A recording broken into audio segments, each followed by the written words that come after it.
I'm popping on today to talk just a little bit about those of you who are feeling still anxious and depressed, despite the fact that you think you should feel joyful and relieved, because it is totally natural for us to hold on to our negative emotions after we've been through great traumatic experiences, as we have in this past 4 years together.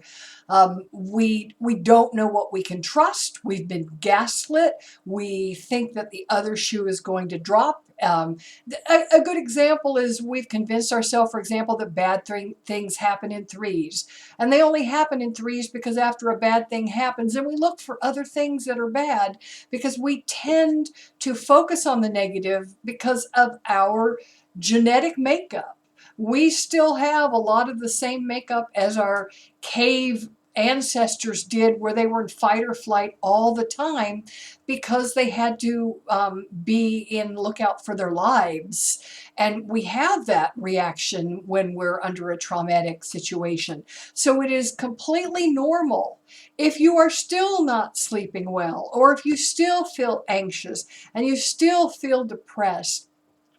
But the good news is that there is some good news, even though we're in the middle of a pandemic, and that is very worrisome and still weighs heavily upon our shoulders.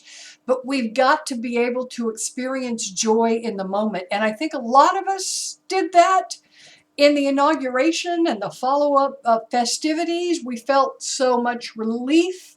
If you look at Anthony Fauci, if you look at Vice President Kamala Harris and the way that they laugh, you get that sense of relief. But we all need to feel that, and we all need to be able to live in the joys in the moment without looking forward to the future and predicting the worst.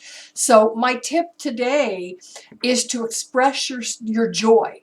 Express your joy creatively, whatever your creative avenues are.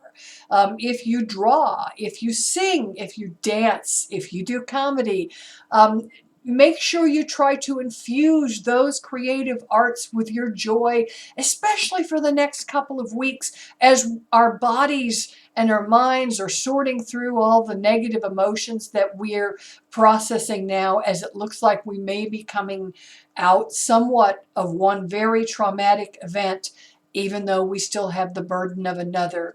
If we don't live in joy now, we won't experience joy in the future, because we're not training ourselves to be able to come back to it. So use your creativity to do that. That is my tip for the day.